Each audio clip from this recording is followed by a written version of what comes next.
해주시는 말씀은 창세기 11장 31절부터 12장 9절까지의 말씀입니다. 먼저 성경을 펴놓으시고 여러분 지도를 여러분들에게 드렸는데 가끔 우리가 성경을 보면서 지도 묵상을 하는 것도 참 의미가 있습니다. 이 창세기 11장과 12장은 완전히 활동 무대가 바뀌는 이야기입니다. 여러분 지도를 보시면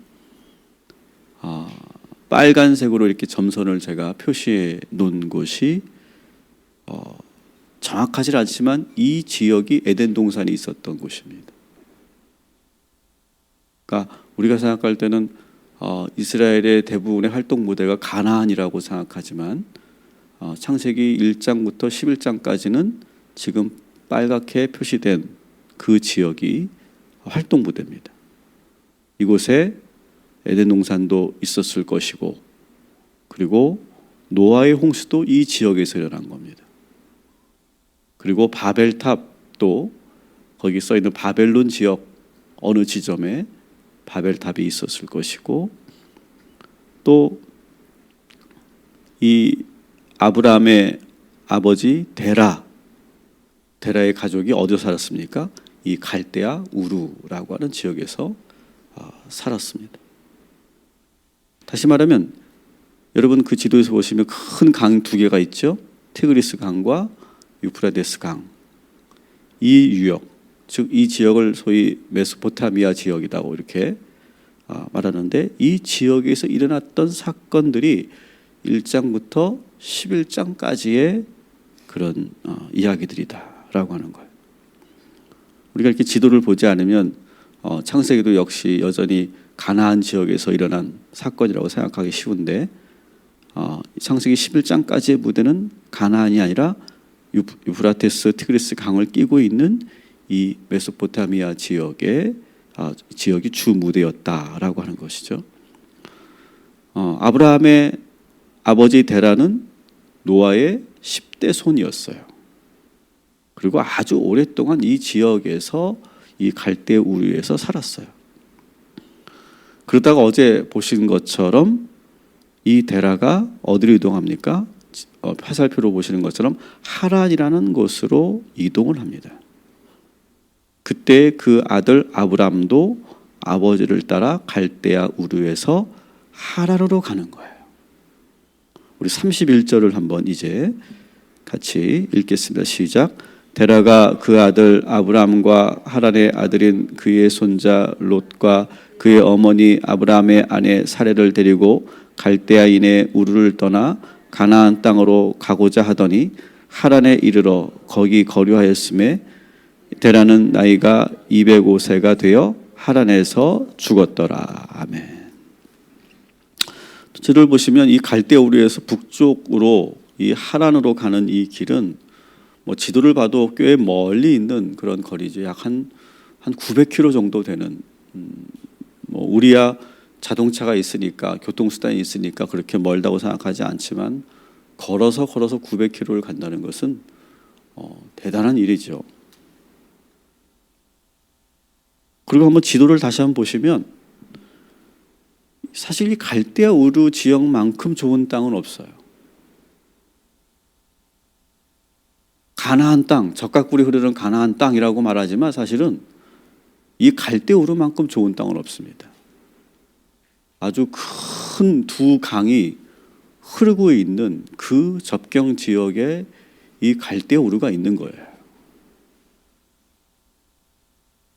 그래서 여러분 우리가 그 땅을 가보지 않아도 상상만 해도 그 땅이 얼마나 비옥했을까요? 아마 농사도 잘 됐을 것이고 또 큰 강을 끼고 있기 때문에 그 수자원은 말할 것도 없고 아주 풍부한 자원들이 있는 그런 지역입니다. 그래서 그 주변으로 많은 도시가 세워지고 많은 문화가 형성된 거예요. 문화 경제적으로 아주 발달된 지역이 이 갈대아 우르 지역이에요. 그리고 바벨탑도 이 부분에서 지어집니다. 그런데 이 데라가 이 좋은 땅을 놓고 떠나게 되죠. 무슨 일이 있었습니까? 갑작스럽게 아들 하란이 죽게 된 거예요. 11장 28절을 한번 같이 읽어보겠습니다.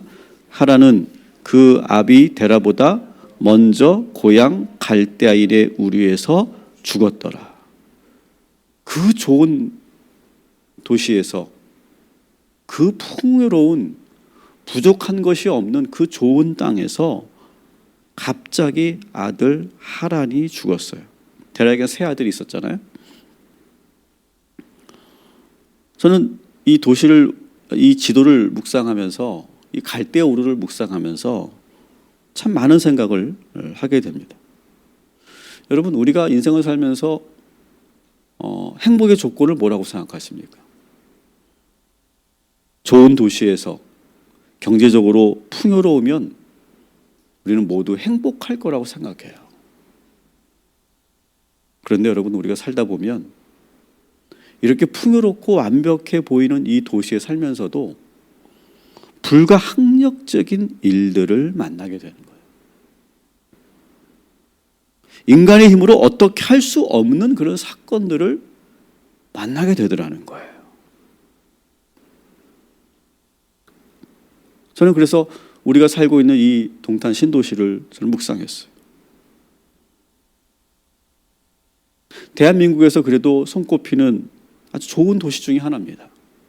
우리는 이곳에 살고 있어요. 그렇다고 여러분, 이 도시에 사는 모두가 다 행복할까? 데라는 이 갈대아 우르라고 하는 이 지역, 너무 살기 좋은 이 도시에서 살았지만 갑작스러운 아들의 죽음으로 이 도시를 더 이상 살 수가 없는 상황이 된 거예요. 그래서 그는 그 아들을 잃은 그런 상실감을 가지고 그 900km나 떨어져 있는 하란으로 떠날 수밖에 없었다는 거예요. 여러분, 우리도 데라처럼 인생을 살면서 열심히 노력해서 얻을 수 있는 것도 있지만 우리 힘으로 막을 수 없는 일들이 있다는 사실을 우리는 인정하고 받아들여야 합니다. 근데 여러분, 이때가 하나님께서 우리 인생에 새로운 길을 여시는 때임을 여러분 믿으시기를 주님의 이름으로 축원합니다. 특히 힘들고 어려운 고난이 찾아올 때가 우리의 인생이 바뀌는 순간이고 하나님께서 새롭게 주시는 은혜의 시작인 줄 믿으시기 바랍니다. 그래서 여러분, 내 뜻대로 되지 않고 정말 원치 않았던 일이 일어났다면, 또 앞으로 그런 일들이 일어난다면 오늘 이 말씀과 이 지도를 잘 기억하십시오. 하나님께서 지금 데라의 가정의 인생의 무대를 바꿔놓으시는 것처럼, 그래서 더 좋은 곳으로 인도하시는 것처럼 하나님께서 그 어려운 고난 속에서 믿음으로 소망으로 새롭게 시작할 수 있도록 우리를 인도하여 주실 것이다. 그렇게 믿으시기를 주님의 이름으로 축원합니다. 그래서 여러분, 이미 여러분이 그걸 경험했을 거예요. 정말 나한테 뜻하지 않은 불행이 찾아왔는데 그것을 극복하고 이기니까 기회가 찾아오고 새로운 전환점이 되고 내 인생의 활동 무대가 바뀌는 그런 경험을 여러분 하시지 않았습니까? 여러분, 오늘 이 데라의 가정과 이 지도를 묵상하시면서 그 완벽했던 우르를 떠날 수밖에 없는 그 불행이 찾아온다 할지라도 우리 인생은 절대로 그렇게 끝나지 않고 날마다 새롭게 하나님께서 인도하여 주실 줄 믿습니다. 자, 그런데 아브라함이 이 갈대아 우르를 떠난 이유가 11장 31절과 12장 1절이 서로가 좀 상충됩니다. 자, 11장 31절은 아브라함이 갈대아 우르에서 하라로로 떠난 이유가 뭡니까? 아버지가 거기로 가니까 같이 따라간 걸로 되어 있어. 다시 한번 읽어볼게요. 시작. 데라가 그 아들 아브람과 하란의 아들인 그의 손자 롯과 그의 어머니 아브람의 며느리 아브람의 아내 차라를 데리고 갈대아인의 우르를 떠나 가나안 땅으로 가고자 하더니 하란에 이르러 거기 거류하였으며. 자, 여기서는 주체가 데라예요. 아버지예요. 그리고 아버지를 따라서 이 아들 아브람이 따라가는 거예요. 근데 12장 1절로 넘기시면 같이 읽어볼게요. 여호와께서 아브라함에게 이르시되 너는 너희 고향과 친척과 아버지의 집을 떠나 내가 내게 보여줄 땅으로 가라. 아멘. 자, 11장은 아버지 데라를 따라서 갈대아우르를 떠난 것으로 되어 있고 12장은 하나님의 명령에 순종해서 떠난 것으로 되어 있어요. 서로 상충돼요. 떠난 이유가 무엇이 맞을까? 겉으로는 아버지를 따라 떠나간 것처럼 보이지만 영적으로는 아브라함은 아버지와 다른 길을 가기 시작하는 시점이에요. 길은 같아요. 떠난 건 똑같아요. 하지만 지금 그 의도가 다르다는 거예요. 이제는 아브라함은 아버지가 아니라 하나님의 명령을 따르기로 작정한 거예요. 그런데 아브라함은 아주 신중하고 사려 깊은 사람으로 보여져요. 저는 이 대목에서.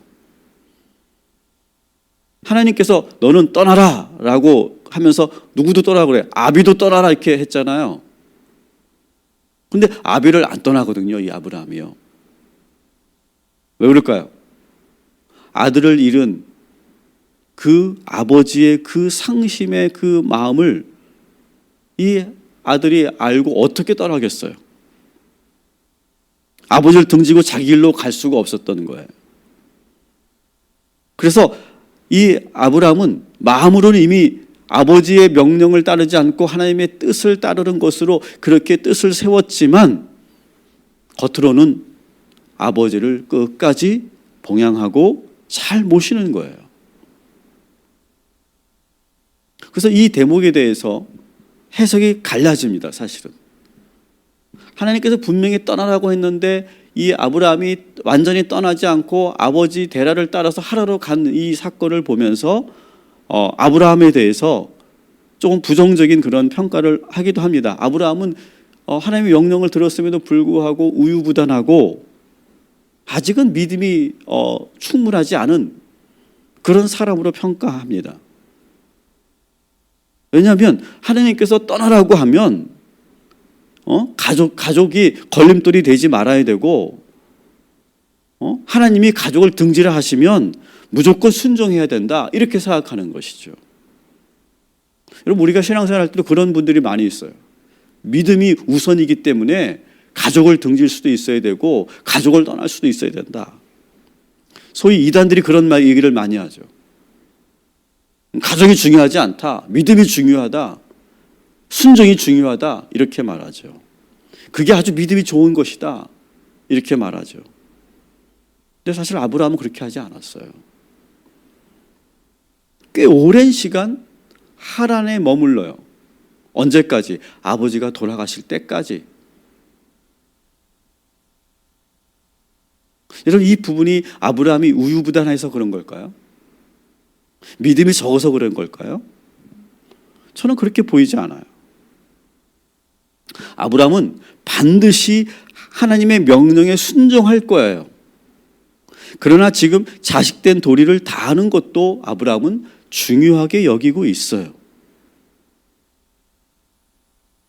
하나님도 야 내가 너 떠나라고 했는데 왜 안 떠나고 왜 아버지를 따라서 그 하란에서 그렇게 오래 머물러 있느냐 그렇게 책망하는 대목이 어디에도 없어요. 성경에.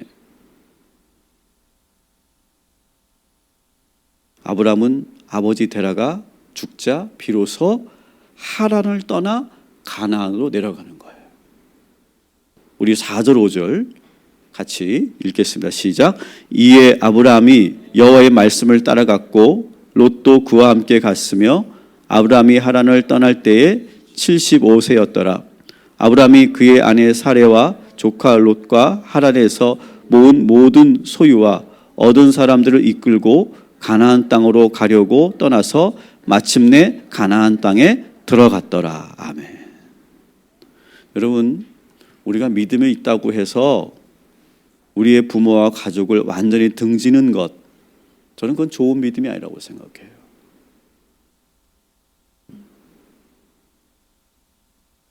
여러분, 하나님의 순종은 그렇게 극단적이지 않아요.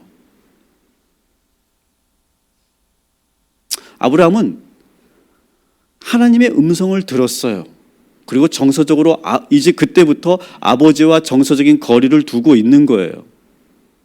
영적으로 아버지가 섬겼던 우상을 버렸어요. 그리고 그렇지만 그것을 내색하지 않고 아버지가 세상을 떠나신 후에 그는 비로소 자신의 길을 떠나는 거예요. 따라합시다. 속도보다 방향이 더 중요합니다.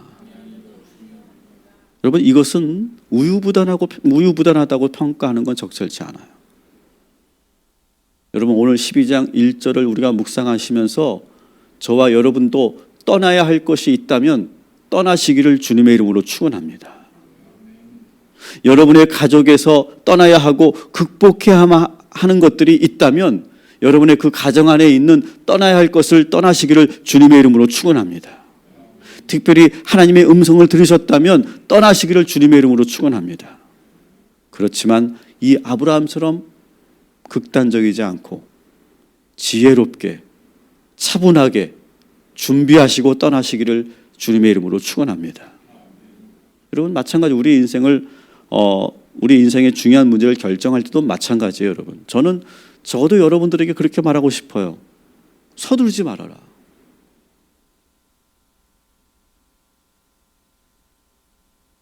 아브라함처럼 그 뜻을 받았으면 서두르지 말고 기도해라. 먼저 기도해라.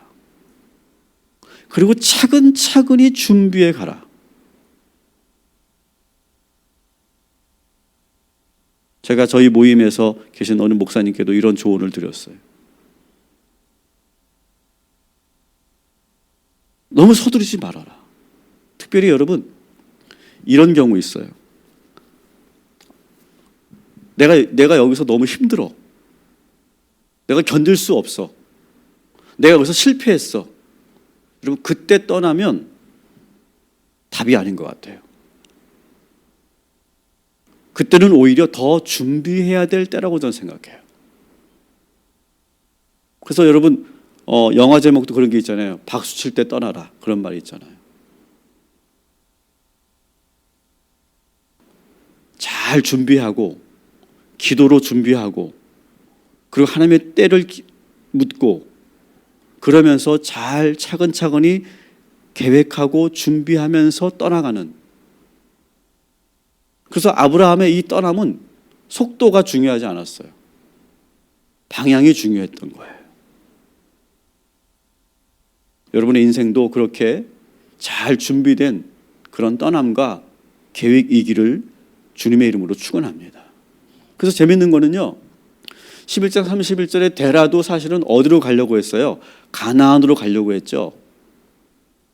아브라함도 가나안으로 갑니다. 방향은 똑같았어요. 그죠? 아버지의 방향과 그 아들 아브라함의 방향이 같았어요. 그런데 그 목적은 뭐예요? 달라요. 데라는 그냥 저기가 더 살기 좋은 것 같아. 우르도 좋지만 하란도 좋고 다음에는 한번 가나안에 살아보자. 그런 마음의 어떤 그런 방향이라면 아브라함은 하나님께서 명령하신 가나안이었어요. 여러분, 하나님께서 이끄실 것이고 하나님의 명령대로 순종하고 잘 준비하는 저와 여러분이 되시기를 주님의 이름으로 축원합니다. 자, 아브라함은 드디어 하란을 떠나서 드디어 가나안 땅에 도착하죠. 우리 5절부터 9절까지 같이 읽습니다.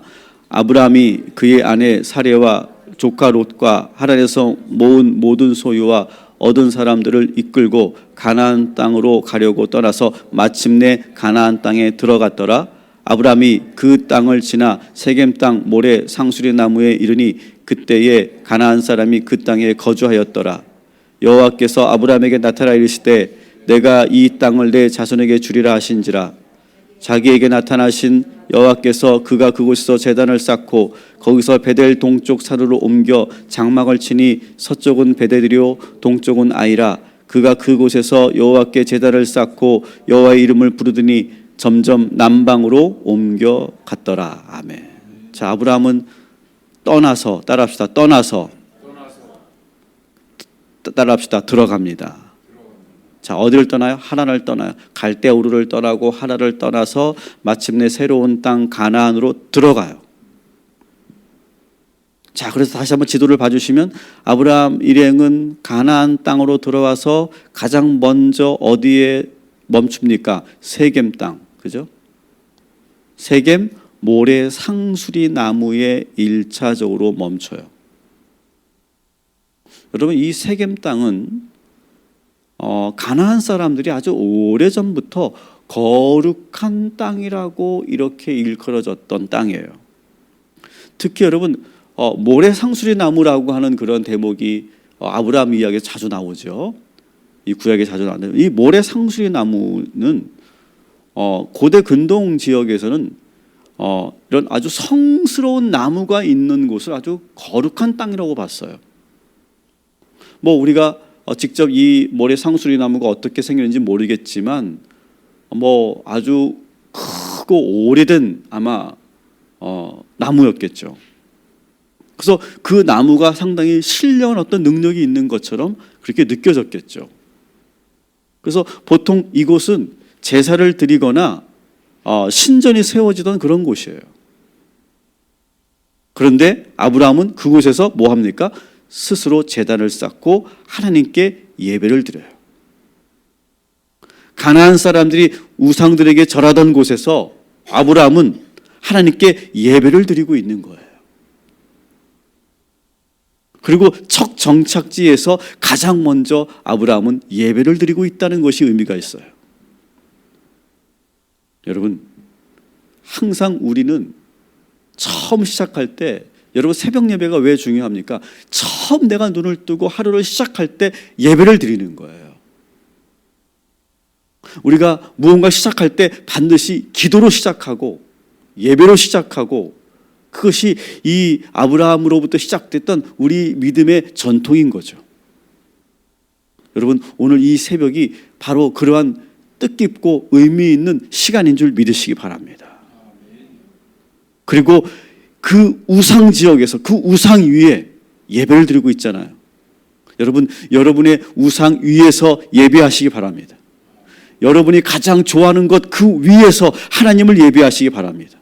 여러분이 가장 중요하다고 여기는 그 생각 위에서 하나님을 예배하시기 바랍니다. 여러분, 오늘도 세상의 좋은 모든 것들을 다 내려놓고 오직 하나님만이 나의 전부이심을 고백하며 예배하시기를 주님의 이름으로 축원합니다. 그리고 아브라함은 다시 오늘 말씀해 보니까 베델로 옮겨요. 그리고 거기서도 또 제단을 쌓고 예배를 드려요. 그러니까 이 아브라함이 왜 믿음의 조상이었냐? 모든 것이 예배가 우선이었어요. 예배 중심이었어요. 아브라함이 왜 축복받았느냐? 예배 중심의 삶을 살았기 때문에 축복을 받은 거예요. 여러분, 그래서 이 새벽 예배는 우리들에게 축복의 예배가 되는 줄 믿습니다. 저는 지금까지 새벽 예배 드려가지고 망했다고 하는 분 제가 들어본 적이 없어요. 반드시 하나님께서 여러분들을 축복하여 주실 줄 믿습니다. 아브라함은 이렇게 하나님께 예배하면서 어떻게 합니까? 더 깊숙이 가나안 남쪽으로 내려가요. 9절에 보니까. 낯선 땅이기 때문에 또한 가나안 사람들이 경계하기 때문에 상당히 두려웠을 텐데 예배하면서 점점 남방으로 내려가고 있어요. 이 구절을 전에 이 짧은 구절이 참 저는 그 힘이 느껴지더라고요. 예배하면서 전진해 나가는 거예요. 예배하면서 깊숙이 들어가는 거예요. 예배하면서 도전하는 거예요. 여러분 오늘도 그렇게 살아가시길 바랍니다. 여러분 오늘 이렇게 예배하고 여러분 오늘 여러분의 삶을 도전하시고 더 깊숙이 들어가시고 그리고 하나님의 뜻대로 나아가시기를 주님의 이름으로 축원합니다. 이게 바로 예배의 힘이에요. 예배의 힘. 예배하면 우리는 믿음과 확신이 생기게 되는 줄 믿습니다. 담대해질 줄 믿습니다. 더 전진하게 될 줄 믿습니다. 따라합시다. 점점 남방으로 옮겨갔더라. 그 힘이에요. 그 힘. 오늘도 여러분 담대하게 오늘 우리가 불렀던 이 찬양처럼 믿음 위에 굳게 서서 의심을 모두 버리고 걸어가시기를 주님의 이름으로 축원합니다. 기도하겠습니다.